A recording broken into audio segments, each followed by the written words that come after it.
Good morning, welcome again to Full Scottish, an hour-long programme looking at Scottish politics, news and culture. The Beast from the East is back this morning. We're in Broadcasting Scotland headquarters, we're snowbound, but we've got some great guests for you this morning.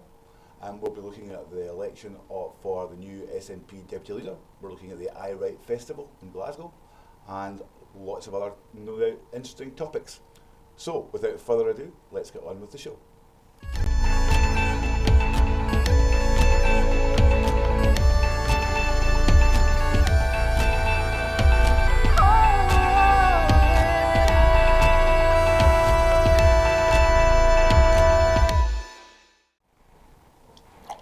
Good morning, my name is Richard Walker. And I'm Suzanne McLaughlin. A very warm welcome to the show this morning.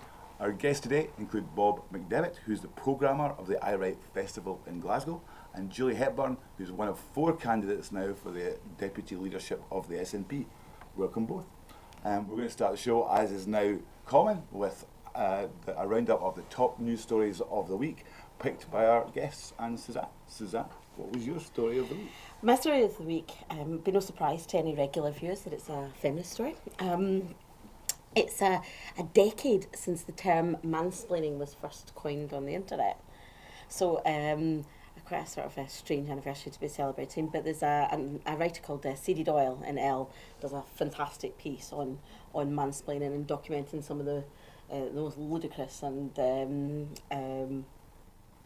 so you wouldn't even believe them. Famously, one was an astronaut professor, doctor, Catherine Mack, who said something about science, and a man said to her, we learn some actual science, and she says, well, given that I'm an astrophysicist, I think I'm probably all right, mate. And he still went on to explain to her what she was getting wrong. So she talks about these and takes some of the most funny ones. And with Annie Schwartz, an American author, was a book event launch, and a man stood for nearly 45 minutes explaining what the book was about to her, and actually said to her, because you would only get it if you were a man, before she could interrupt to tell him that it was her that wrote it, and he didn't let her. So really, really funny story, but we've got a long way to go, and I believe the First Minister said as well just a few weeks ago that men still explain politics to her. So a long way to go. Indeed, but mansplaining, funny story. That won't be happening at I Write. Certainly not. No, but no doubt a perfectly gender balanced. Well, in fact, we had Shami Chakrabarti last night, and when it got to the questions from the audience, she preferred to take questions from women, and then the very last question was a man who had his hand in the air, and she said, no, I'd rather hear from a woman. So this poor man kind of said, okay, sorry, I'll just not ask my question. So yeah, no, quite the reverse. Julie, have you experienced the joys of somebody trying to mansplain to you? Yeah, pretty much constantly over the years. Yes. Yes, I tend to just nod and smile. So Julie, what's your story of the week? Well, there have been a lot of big stories this week, but one that stands out for me is the private members' bill from Stuart MacDonald MP about unpaid work trials, and the fact that it was talked out. And to me, that highlights one of the main issues with Westminster and why we really don't want to have that influence over our lives here in Scotland. That if you disagree with something, instead of taking it on in a principled, grown-up way, you simply childishly talk it out in the mother of parliaments, apparently. So for me, not only was that the importance of the issue, but it demonstrates everything that is wrong with Westminster as a so-called functioning democracy. I think Stuart didn't expect it to be talked out. I think he thought he had an assurance that wouldn't happen. I mean, it seems arcane that can happen. That a perfectly reasonable subject is somehow just hijacked and derailed. Doesn't happen at Holyrood. No. So I mean, what I guess Westminster has got some lessons to learn from Holyrood in terms of that. Well, I think it shows the difference between a modern parliament, which was consciously designed, and one that has evolved over hundreds of years, and there's not a lot of conscious effort to change that. And you really notice that when you speak to new MPs who go down there, and they're like, whoa, this system is strange, it's bizarre, it's Byzantine. Alison Thewlis's MP is great at posting a lot of these things on her Facebook, of these strange things that happen at Westminster all the time, all these conventions and traditions that actually nobody takes on and just challenges. But it's not a modern functioning parliament in the way that the Scottish Parliament is. And so, Bob, your story of the week? Well, I've been living in a slight I Write bubble, so the festival has pretty much consumed me, and what we've had at the festival this year that I've really noticed is a lot of very good journalists talking, which is not unusual. I Write often has a lot of commentators and journalists, but just last night we had a really terrific event, which was to launch the Ian Bell Prize for New Journalism in Scotland. So Ian Bell, of course, a much respected journalist, passed away a few years ago, and his family, his widow and son, along with the NUJ, have backed a new prize to be given to young journalists in Scotland. And there were 3 winners who were announced last night at the festival. But before the winners were announced, we thought it would be nice to have a little panel discussion about the importance of good journalism, obviously in the climate that we find ourselves in now of fake news and post-truth and all these kind of things, and what's right and what's not right on the internet, and one person said this, and Twitter storms, and so we had a really, really interesting panel discussion before the prizes were given with Ian McWhirter, Michael Gray and Melanie Reid, who all, I suppose, represented different parts of journalism, or different eras if you like, and the discussion was pretty lively when it went to the audience, I have to say. I mean, Glasgow audiences are not backwards at coming forwards, and it was quite respectful, but you know, quite divided and quite. We were nearly there. We were nearly there, but You should have come. Yeah, I wish. But what were the main lines where the audience divided from the speakers?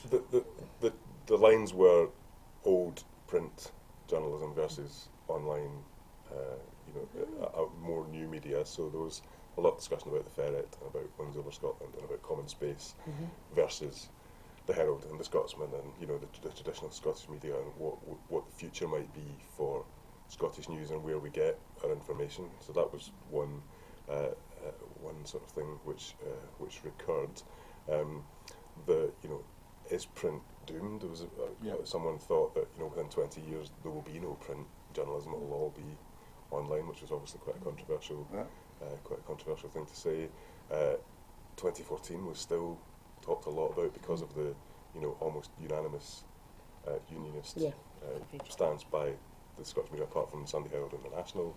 So all those kind of things came back up, but it was quite nice to see a sort of lively debate on a Saturday night. I can imagine it, because we originally have several debates.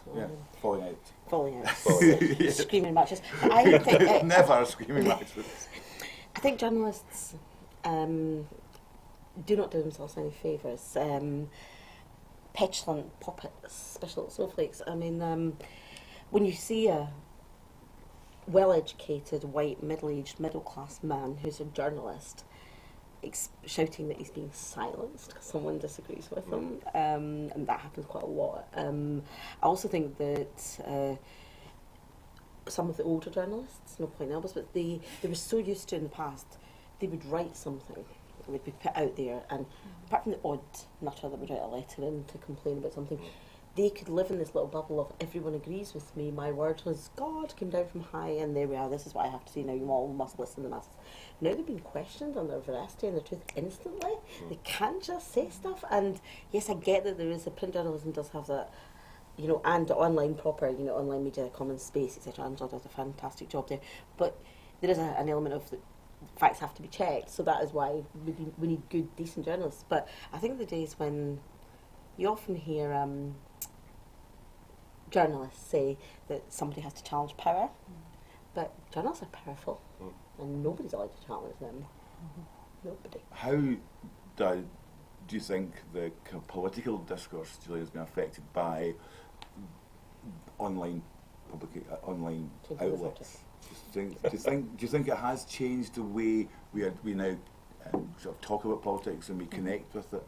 I think it's been really empowering. I think it's allowed us to engage a lot more people, and it is good that that it isn't just a core group of people who have that responsibility for finding the truth and reporting that truth, and because people who are involved in journalism bear a huge responsibility. I used to work for Amnesty International, and one of the things that Amnesty would do is work with the NUJ to go and speak to trainee journalists and explain to them about the importance of the language in terms of human rights, and particularly in reporting stories around immigration and asylum, gender, all these kind of things, because they shape, without being overt, they shape, you know, the drip, drip, drip, this perception of reality that we have. And it's interesting when you look at surveys about the issues that people think are of greatest concern versus, you know, how many people think that there's X number of asylum seekers in Scotland. They think that there are a lot more, because it is talked about so much more in the newspapers and online and media outlets generally, and it's talked about in a certain way. So there's a huge responsibility, but I do think that the sort of explosion of online journalism and allowing people that platform adds something to that without detracting from good quality print journalism. And there are a lot of journalists who I do respect, and I think a lot of them have struggled as well with that move to online and everyone having their voice.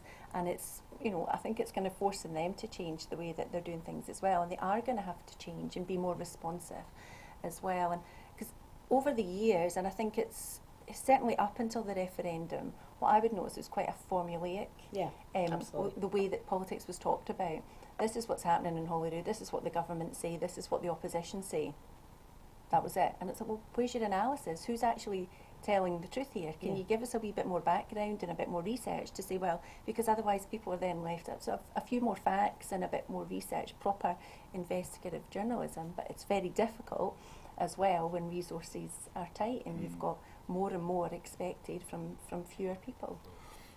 I wonder though, in that one of the problems, I suppose, or the issues certainly, is that it's fine to say we support good quality journalism, but actually defining what good quality journalism is a trickier I know, thing. Richard, I mean, you certainly found that there was very much, even traditionally, a very well-respected editor and journalist, but there is very definitely a unionism as the norm. Yeah. And it doesn't seem journalists and editors who work for unionist papers or papers who didn't make a say, particularly in its stance, are deemed to be appropriate and able to. But if you have the opposite opinion, as you did, Richard, and famously brought out the Sunday Herald and founding the National, it's somehow deemed as if having that stance is at odds with decent journalism, which is I think there is a very dangerous view. One view's normal and the other is somehow and it could, it's meant to detract from the rest of your journalism. Absolutely not. There's some I think no, there are very, very many fantastic journalists who support independence. Ian Bell, obviously, being one of them, and he did for very many years, was a kind of lone voice in Scottish media. He wasn't a lone voice in 2014. There were other people on that side, obviously.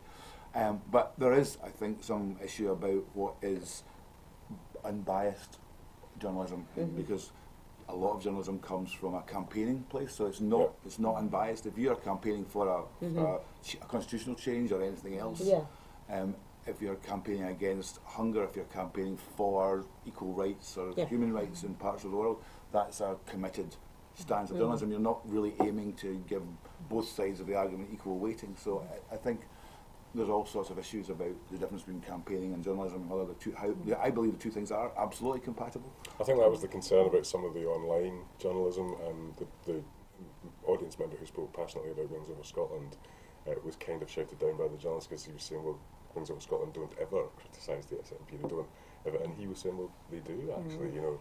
And the woman who spoke from the Ferret, she was saying the Ferret is non-partisan. They want to encourage different voices and different points of view because that's what they see as central to good journalism. Do you know, for me personally now, I don't even think that partisan journalism is a problem at all, as long as people are open and upfront. Also, as well, I kind of, and I see why some journalists take the stance of, I don't talk about my politics, but you're a person, and it comes through. I think, you know, in Scotland anyway, I would be able to take a relatively successful guess, I'm sure, at what the stance is, because you can tell in the writing, and that's fine. There are people, nobody expects them not to have an opinion, but having an opinion on you know, the death penalty for or against, for example, doesn't mean that you're not able to tackle a story about child poverty with, you know, without integrity. You know, you're having one particular political point or view, be that constitutional change, be it pro-independence, be it I certainly don't think that any journalist is not then able to go on and do another story without. And actually, it's more interesting when a journalist comes out with an unexpected point of view. Absolutely. I find myself when I absolutely. read something thinking, oh, I thought you would have thought that, or Yeah. I'm quite surprised she's on that side of that argument. You know. And I also find it a little bit disappointing when the whole, I suppose, post 2014. Do you think, Julie, would you agree that previous to that, and Richard's talked about this before as well, and I wonder if you've seen this, Bob. It seems now that a lot of the papers, the online media, journalism, print, and it seems to be talk Scotland down, because if you bring Scotland up in any way, even celebrate the Scottish successes, they don't like doing it in case somehow that leads to seeming like they're pro-independence. So, you know, we've certainly even the greatest successes, the fabulous new bridge, it was, well, you didn't really make it. But, you know, there's a snipey kind of digging Scotland down when maybe 15, 20 years ago the papers would have talked up. But I think that's also part of the cringe, and it's the fact that, you know, bad news sells more newspapers, or, you know, people are more interested in bad news. So I think it's a combination as well, but of not shouting about things too much. And I think there is something inherent in that. I remember writing my personal statement to get into university, and I remember my teacher saying to me, don't just say, oh, I'm all right at this, I'm all right. You've got to say, I am fantastic at this, so this is a strength.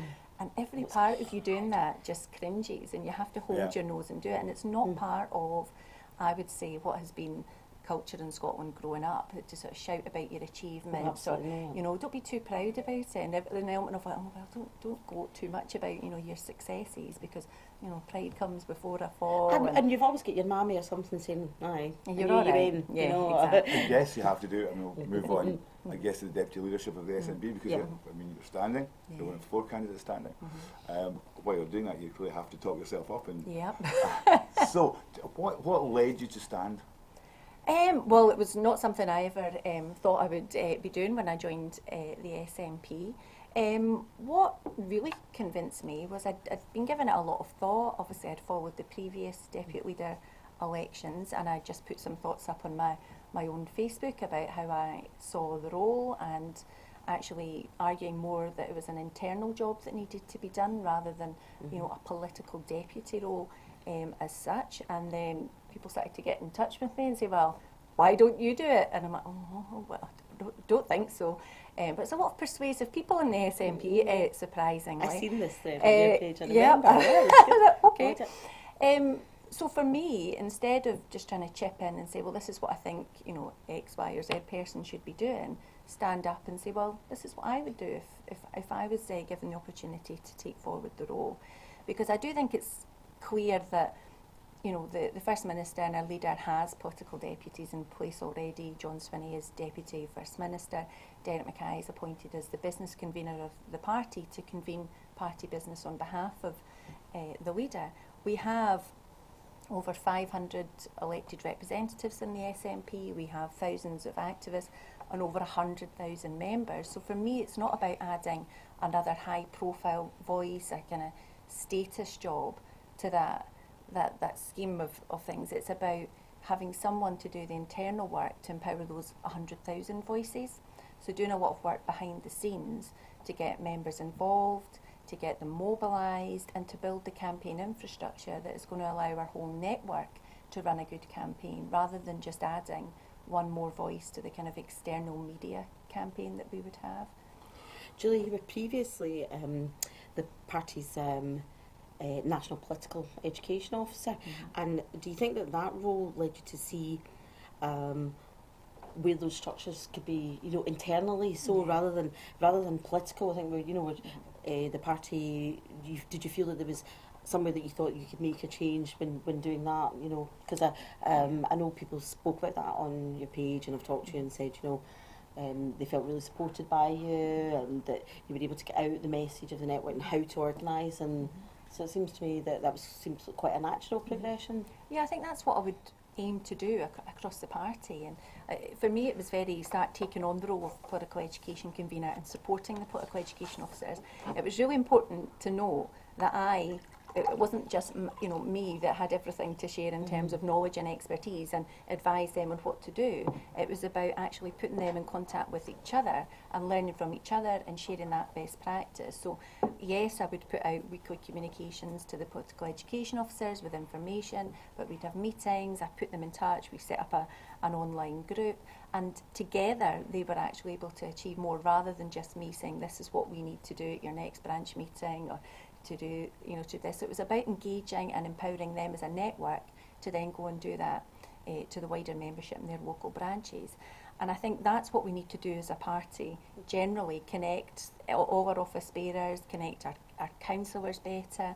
We've got hundreds of councillors across the country who are not being as effectively utilised as a national force as they could be. So it's about building those networks, joining the dots, and because I've been involved in the internal workings of the SNP for so long, I've been in the National Executive Committee, I've worked with other national office bearers, I've had this national office bearer position for the SNP. I can see where the gaps are, I can see where we need the capacity, and I can see how we need to work together better as a team to do that, because no one person is going to be able to come in as Deputy Leader of the party and win us independence. It's up to every single one of us to do that. So for me, it's an ideal opportunity to use that role at this point in time to empower the entire party to go out there and win it. Where do you think we are in terms of not so much getting a referendum, but I suppose organising for one, because Stuart Hosey was going to be the person that was in charge of that part of the campaign. Since that didn't happen, and since then, I'm not sure who's actually now in charge of that. Where does that fit in with the kind of the deputy job?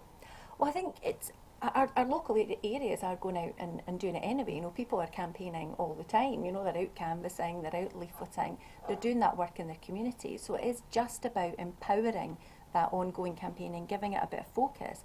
So for me, we don't know when the next referendum is going to be, and anyone who tries to predict when it is going to be has not been following politics for the last decade, because we just don't know when that opportunity is going to arise. So when it does, and when it's clear there's demand for a referendum and we have the potential to actually win it, we need to be good to go. But until we start having those conversations that we need to have with people who voted no last time, and really understanding what their concerns were, why they voted no, and what might convince them the next time, I'm not convinced that we will be able to win it if it was held tomorrow. We need to do that groundwork. We need to go out there and actually just say to people, we're listening, and focus on that group. And at the same time, be making the positive case for independence at every opportunity. And not just taking those opportunities, but creating those opportunities. And it goes back to what Suzanne was saying about talking our country up. Talking up the strengths. We actually do have a very strong economy. Look at the talent and the skills in our country, and the international reputation that other countries would absolutely relish to have at their disposal. There is a lot that is good that's happening in Scotland, a lot that's good about a country. So build up that confidence in people here, throw away the cringe, put it in your personal statement that we are great.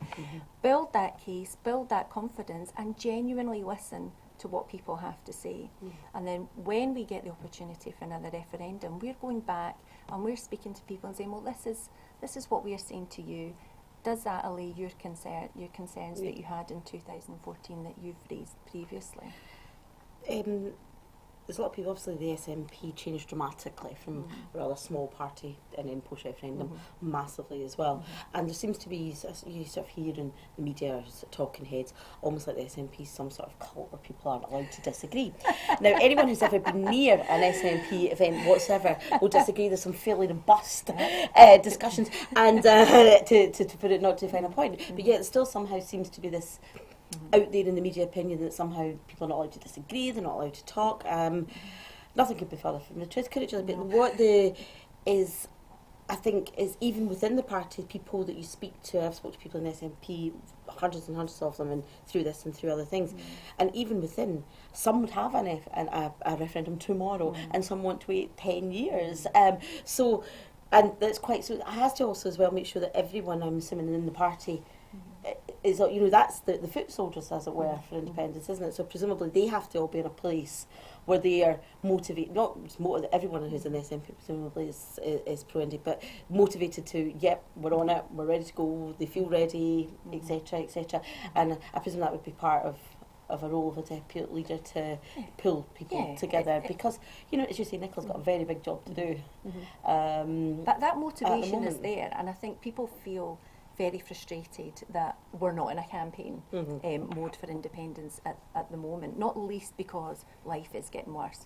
You know, I think how devastating it was the morning that we woke up after the referendum, and how bad things were getting under the Tories, and it's worse. Life is getting materially worse, and when you look at things like the impact of the rollout of universal credit, for example, I volunteer for a local charity, and we help families that are struggling financially, and we are currently preparing for that to hit in North Lanarkshire, because we've seen the impact of that in Eastern Bartonshire. People going along to register for their tax credits for their newborn baby, and they get told, sorry, no money for 6 weeks.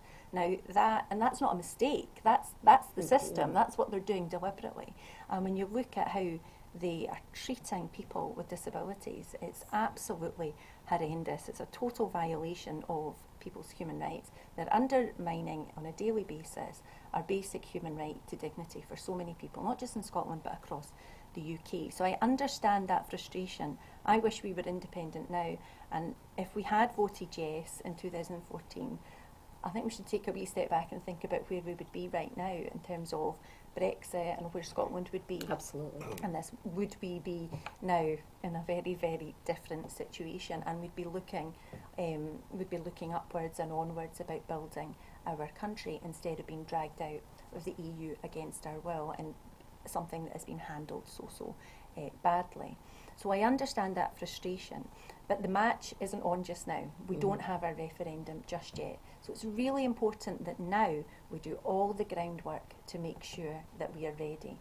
And that is about supporting our grassroots efforts and coordinating those as well. So there's talk in the party about how do we best utilise any kind of organisational support in terms of regional organisers and campaigns capacity. So it's about, well, taking a step back, instead of saying, right, okay, regional organiser in every single region, let's take a wee step back and think, what is the best way to organise that? Because there are constituencies that have got more in common in different ends of the country because they're facing a Tory threat. So let's have a wee think about how we're very strategic about where we put in our support, what that support is, and making sure that the people who are tasked with doing that organisational support on the ground have all the backroom support in terms of the messaging, the briefing, all these kind of things like the tailored letters, and just providing that basic organisational support to empower our activists to go out there and do the work. It's about internal communications, putting people in touch with each other, sharing best practice, and looking at where we run really, really strong campaigns and taking those out around the country, what works, what doesn't work, and focusing those efforts now. Because if we don't do that groundwork and then the opportunity comes like that, are we going to be ready to take forward as the best campaign that we possibly could? Yes, we'll be able to run a really great social media campaign, a media campaign, but will our ground operation be as effective as it could be if we do not put those foundations in place now? We'll talk more about those issues in a minute. We'll talk about Brexit, we'll talk a lot about I Write. In the meantime though, we're going to have some live music from Erin Ponsonby, and while Erin's getting set up, I will do an unashamed plug for Broadcast Scotland's new music show Here and Now, which provides a platform for the best in Scottish new music. Erin has featured in that programme, and today, what are you going to sing, Erin? Magnet. Sorry? One of the songs called Magnet. And what's the song about? What sort of inspires it? I wrote it when I was about 16. It was just about a past relationship. Okay. Let's hear it. Okay, thank you.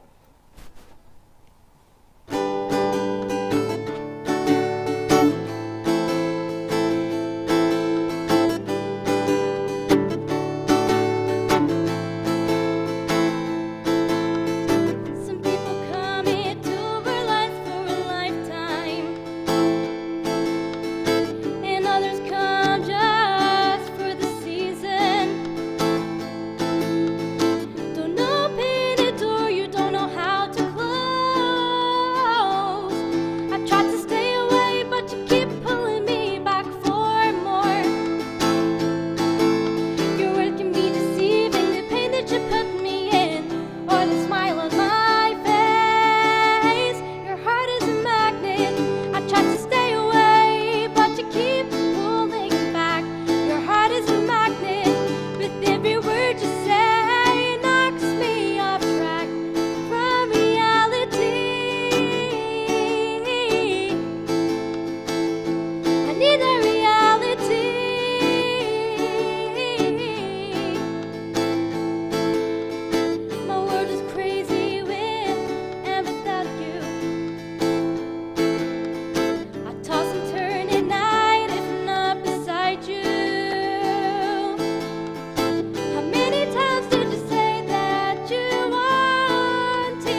yourself what's wrong,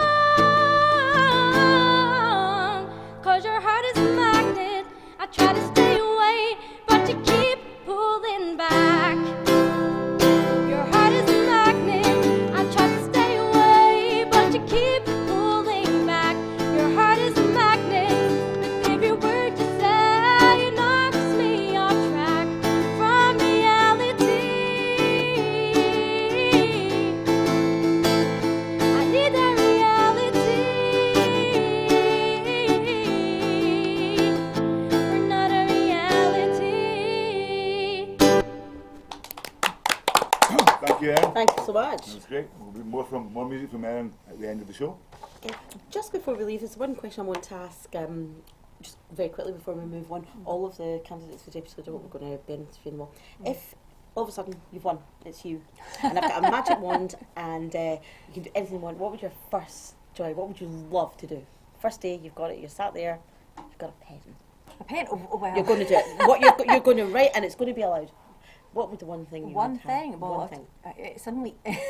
Suddenly you're like, sorry, I didn't mean to put you in the spot. I picked myself up off the floor, but I think the key thing would be to get in touch with the members as soon as possible and explain what the job ahead was to do. And I think that's where we need to do the work, is get out there, grab people's attention and say, look, this is the plan, this is what we're going to do, and this is how you're going to be involved in it. I love emailing members of the SNP, as all the political education officers will tell you. Because I think that was very, just before we move on, it was very much last time, the four candidates all seemed to have a totally different vision about what the job was. And which was interesting, and that's what your points were on the Facebook that time is, you know, yeah, everybody thought it was a different job because nobody really knows it, because really we see Angus Robertson, the First Minister, and John Swinney, that's the team.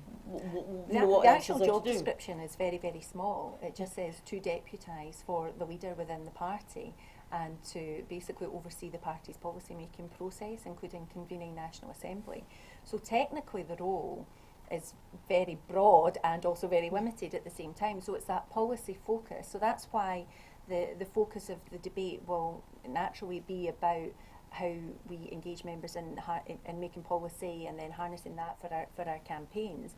But what I'm arguing at this point in time, because there's currently a constitutional review within the party, what I'm arguing for is to view the role a bit more flexibly, and at this point in time have the role more internally focused, so that there is a campaign role, there is an internal communications role, but also given the importance of internal communications and support for our local office bearers and our activists, that we do have in place a specific national office bearer to take that forward, because that was really stark to me when I was the political education convener. My job was to support the political education officers in terms of getting information out to members of the branches and helping them to develop policy. But what I ended up doing a lot of was answering queries from other office bearers in the party and activists more generally, because there wasn't a natural place for them to go. So we definitely need that kind of capacity, that if you're a branch secretary or a convener and you're looking not just for some factual information, but for a bit of advice and guidance and political support, that there is that infrastructure there, not just to get that information centrally from the party, but to put you in touch with other people who are in a similar situation as well. Okay, thanks for that. Thank you.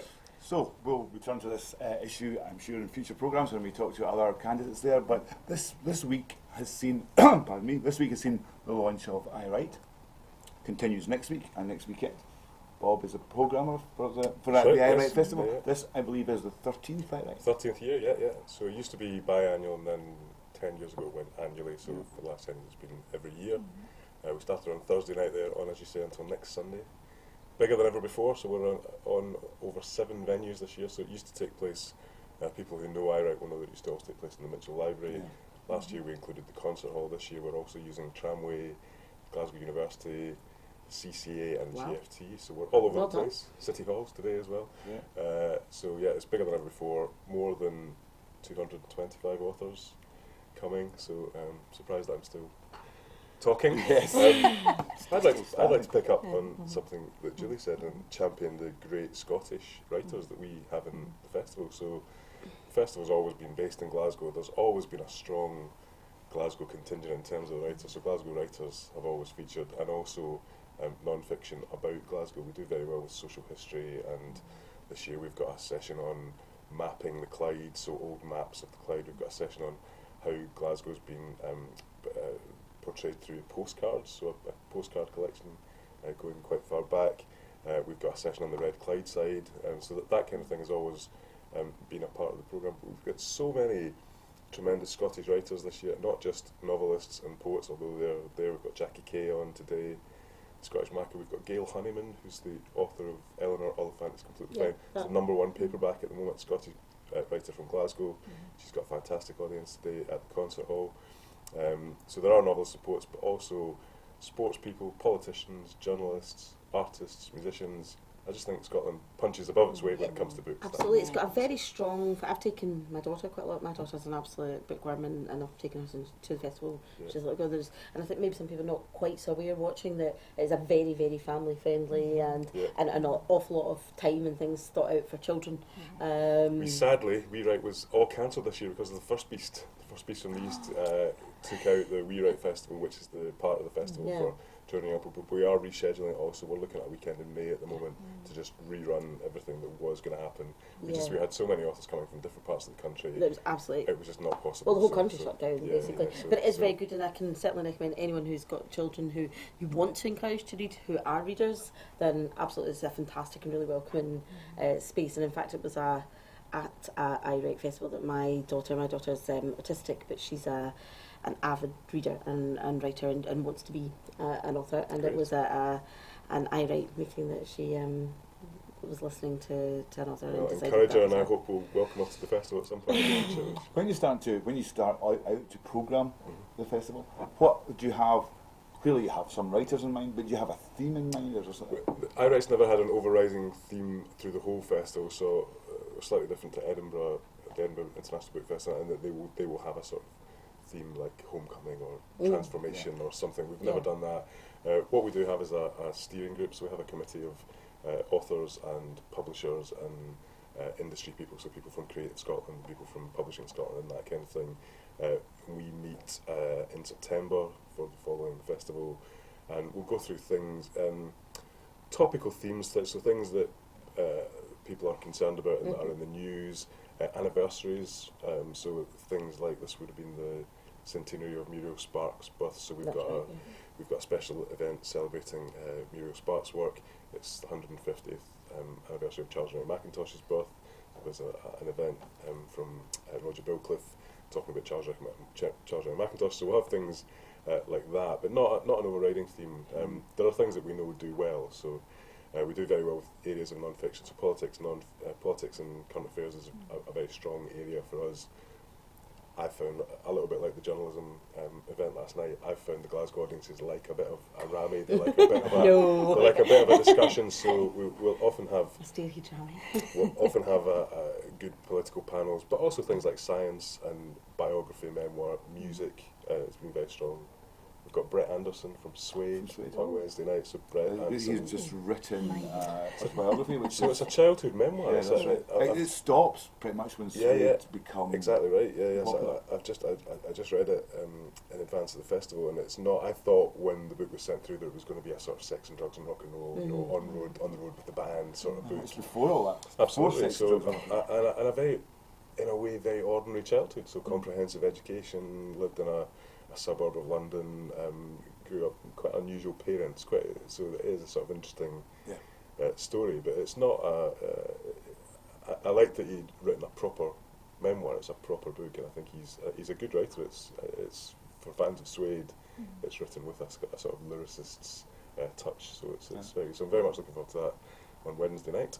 Good. Bit of a fanboy. What brought you to I Write? Well, what's your journey? What took you there? I worked in book selling for many years and then in publishing, so I worked for Waterstones for about 10 years after I graduated, and then I worked in various different roles for a publishing company, first of all in Scotland and then in London.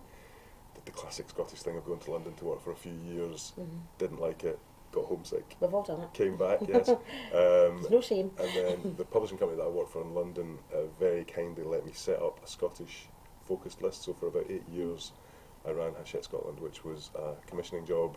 So I was commissioning novelists, non-fiction, cookery books, books about golf, books about whiskey, anything with a Scottish connection for a London publisher.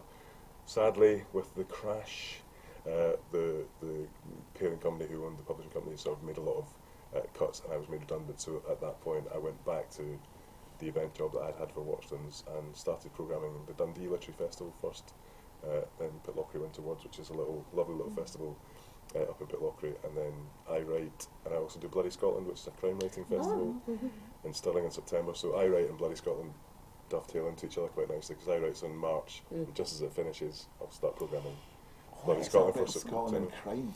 Crime writing, it really is incredible. I mean, sales are good, so the crime novels sell, but also the crime writing fans are just incredibly passionate. It's this wonderful community of I like crime. you like crime as well. Oh, So, absolutely. and Absolutely. there's loads of bloggers and loads of reviewers and loads of people who talk about crime endlessly, and we love them because they all come to Stirling in September and come to all events. But also, it's another area where I think Scotland punches way above its weight. If you look at the kind of world-class crime writers that we've produced, people like Bob McDevitt and Ian Rankin and Stuart McBride and Christopher Brookman, and all these people, you know, they're internationally well-known, translated all over the world, sold all over the world. So I think it's something we can be very, very proud of. I know some writers in other genres sometimes feel that there's too much focus. You know, that crime writers get too much of the oxygen of publicity and all that. But you know, I think if there's something that you do very well. Well, but also, you know, not to be too fine about it, it's what sells. You know, people want to read books about crime. You know, at any given time, you walk into W.H. Smith, and the top 10 books, at least 6 or 7 of them is going to be a crime book, because that's what people What I find. think is interesting about Scottish crime is I think it often gets misrepresented as, you know, hard men, hard drinking detectives. So the sort of spectre of William McIlvanney and Laidlaw and Rebus kind of do probably cast quite a long shadow. But I have to say that my experience of Bloody Scotland is completely the opposite.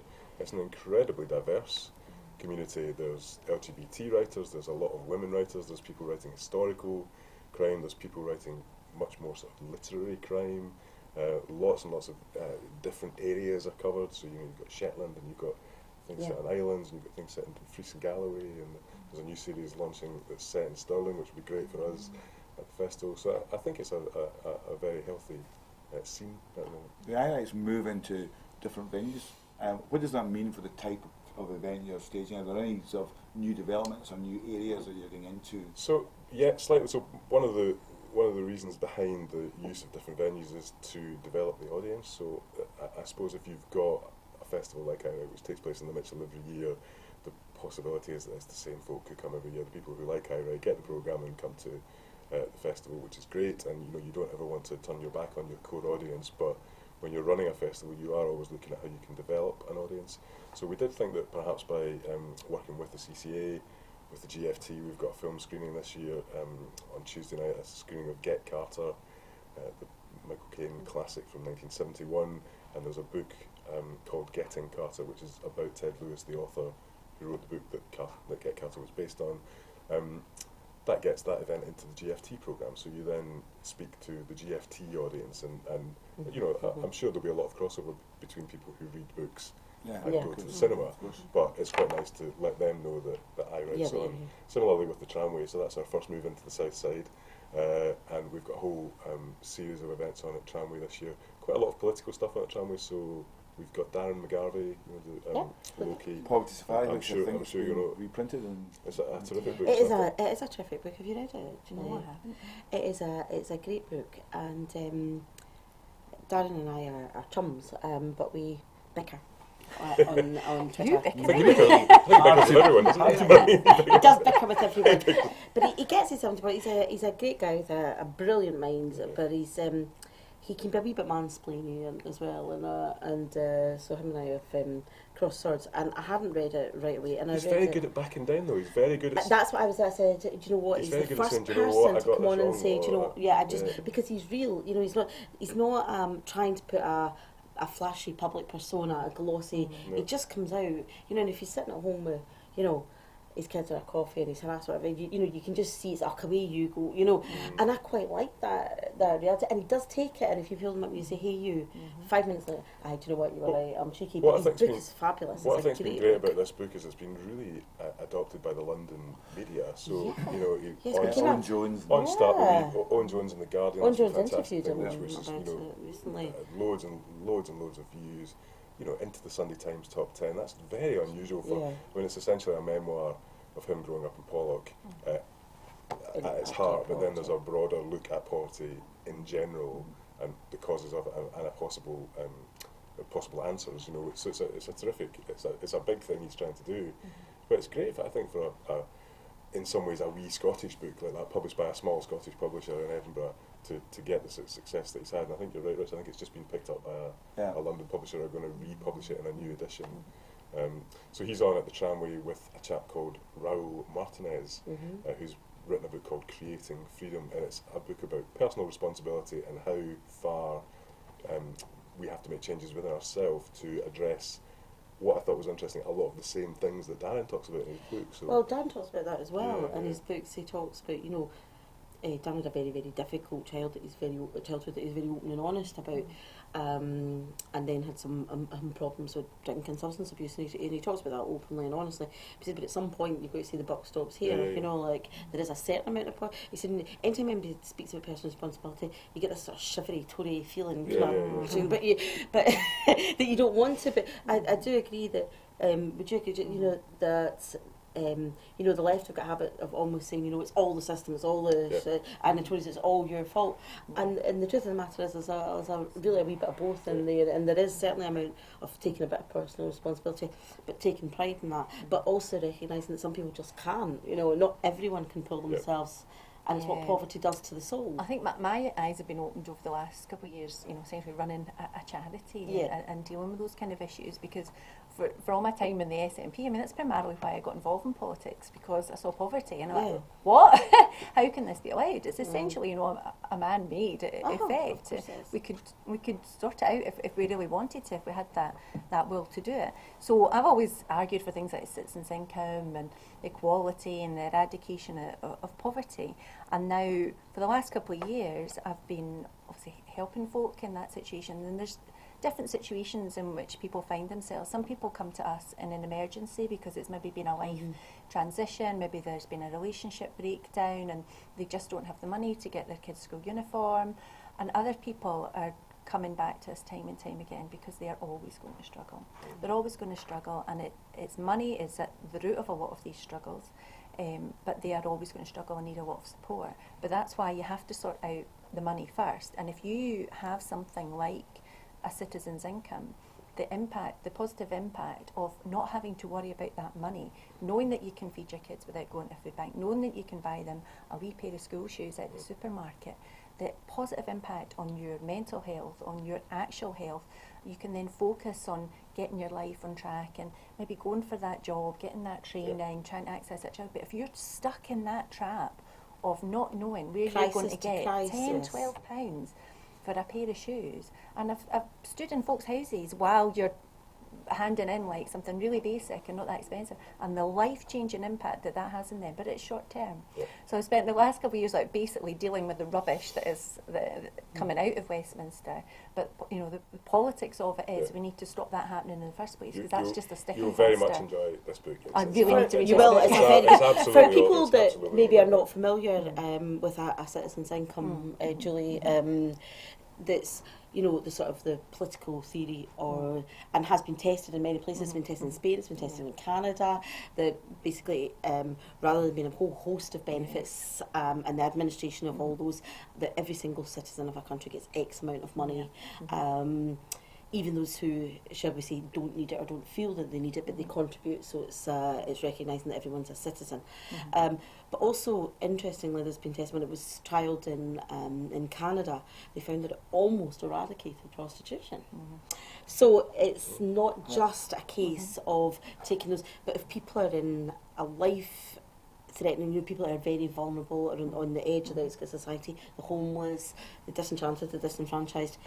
They live in crisis moment to moment. And how can you think about your mental health? How can you think about getting fit or sober if you've got to constantly think, what do I eat tomorrow, where do I sleep? And that would eradicate that, wouldn't it? Bob, very briefly, I know people who programme festivals hate being asked for their highlights. I'm not going to ask you for your highlights, but I'm going to ask you for, is there one event which is kind of not what you would expect? Not what I expect. Am I right? And yes, I'm going to go back to crime writers. Sure. So we have on Friday night at Tramway, we've got the fun-loving crime writers, which is a great name. Val McDermid, Chris Brookmeyer, again, Mark Billingham, Luca Vesti, Stuart Neville, and Doug Johnson. They have formed a covers band, and all their songs are crime related. So fabulous. they cover Psycho Killer by Talking Heads and Watching the Detectives by Elvis Costello, and they're really good. So they when is that again? That's Friday night coming, so 23rd at the Tramway. At Tramway, so 23rd at Tramway. Available now. And www.iwrite.com. Excellent. We'll make sure we tweet that after that the show. So anybody that wants to go, I like the sound of that. Crime writers Watson. Well, what's your favourite book of all time? My favourite novel, I think, is Zen and the Art of Motorcycle Maintenance, Robert Pirsig, which it was one of those books that really changed my life. I have absolutely no idea. I never know when anyone ever asks me, what's your favourite song, what's your favourite book? That means you've probably got lots. It can change. I think the book that had the most profound impact on me that I did not enjoy reading at all, but is probably the most important book I ever read, it was about the Rwandan genocide. I cannot for the life of me remember who the author was, but I read it because he was coming to the Edinburgh Festival and I was going to see him. It was Tomorrow We Wish to Inform You That We Will Be Killed with Our Families. And so although it's not something I would recommend a read, it probably destroys a bit of your soul reading it. It is one of the most important books and things that I've ever read. We have sessions at the festival called The Books That Made Me, and it's where non-writers, so politicians and musicians pick key books in their life. It's a really interesting. Briefly, what's yours? Book That Made You. For whom the bells toll, probably. But we are out of time for me to explain why. Yes, yours. Mine is The Magic Faraway Tree by Enid Blyton. It was the first book I read myself, and it's the first book I read my children, both of them. And I had a very difficult childhood, and it let me escape, and it let me realise that you can go the whole world and into other worlds while sat cosy in your bedroom. Right. And on that note, without further ado, we have to end the show. Thank you very much for watching. Hope Thank you you've to our enjoyed it. guests. Thank you to our guests, indeed. Cheers, we will return, as I said, to the issue of the new Deputy Leader of the SNP. We'll have interviews with the other candidates. There are currently another 3 candidates, so we'll do that over the next few weeks. And we'll end the show today with some music from Erin Ponsonby again. Erin, thanks can you very tell much. us a little bit about this song that you're going to... So this is my single, my debut single. It's called Want Me To. Okay. It's on all digital platforms, iTunes, Spotify, all that kind of stuff. So if anyone's interested, just check it out. Okay, so where can you find it? iTunes, Spotify, Amazon, Google Play, anywhere fine. really. Okay, Thanks very much. thank you very much.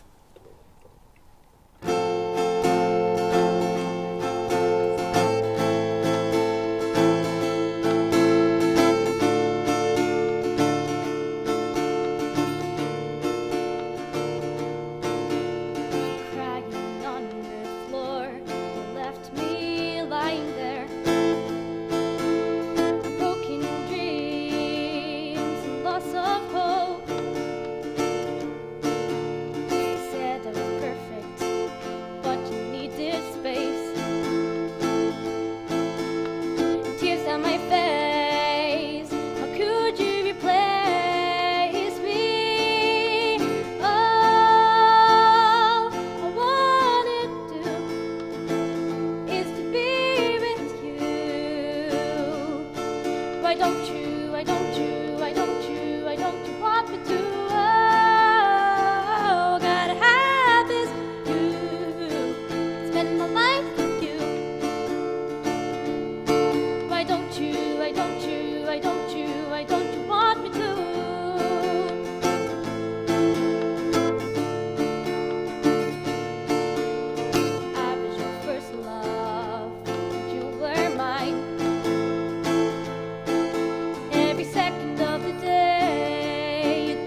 don't you want me to? Oh,